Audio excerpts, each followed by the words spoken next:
नमस्कार, मैं कोमल सिंह और आप देख रहे हैं आर न्यूज नेटवर्क। देश भर में ऑनलाइन डिलीवरी एप्स और डिलीवरी प्लेटफॉर्म से जुड़े गिग वर्कर ने 3 फरवरी को काम बंद करने और राष्ट्रव्यापी हड़ताल का ऐलान किया है। गिग वर्कर्स का कहना है कि उन्हें ना तो उनकी मेहनत के मुताबिक मेहनताना मिलता है और ना ही काम करने के लिए सुरक्षित और सम्मानजनक माहौल दिया जाता है। वर्कर्स का आरोप है कि कंपनियां मनमाने ढंग से उनकी आईडी ब्लॉक कर देती हैं, जिससे उनकी रोजी रोटी पर सीधा असर पड़ता है। कई मामले में बिना किसी स्पष्ट कारण के काम रोक दिया जाता है और शिकायत करने पर उनकी बात नहीं सुनी जाती। इस हड़ताल में केवल फूड डिलीवरी से जुड़े कर्मचारी या कैब ड्राइवर ही नहीं, बल्कि ऑनलाइन प्लेटफॉर्म के जरिए काम करने वाले ब्यूटिशियन, स्पा और सैलून कर्मचारी, घरेलू कामकाज, सफाई कर्मचारी, प्लम्बर, इलेक्ट्रीशियन, एसी टेक्नीशियन और कारपेंटर भी शामिल है। गिग वर्कर्स ने बताया है कि इससे पहले 26 जनवरी को और उससे पहले भी उन्होंने विरोध प्रदर्शन किए थे, लेकिन उनकी मांगों पर कोई ठोस कार्रवाई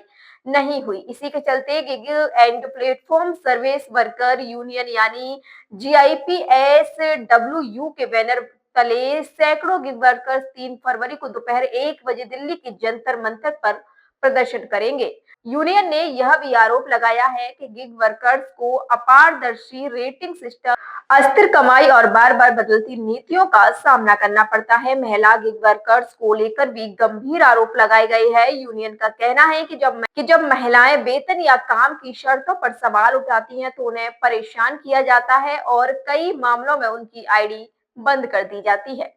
GIPSWU की राष्ट्रीय अध्यक्ष सीमा सिंह ने कहा है कि यूनियन लंबे समय से केंद्र सरकार से मांग कर रही है कि गिग और प्लेटफॉर्म वर्कर्स को एक अलग केंद्रीय कानून के तहत औपचारिक मान्यता दी जाए। इसके साथ ही मनमानी आईडी ब्लॉकिंग पर रोक, पारदर्शी रेटिंग सिस्टम, उचित आय और मजबूत शिकायत निवारण व्यवस्था लागू की जाए।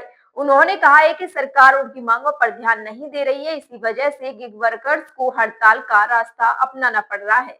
तो फिलहाल के लिए बस इतना ही। ऐसी ही और बड़ी खबरों के लिए देखते रहिए आर न्यूज नेटवर्क।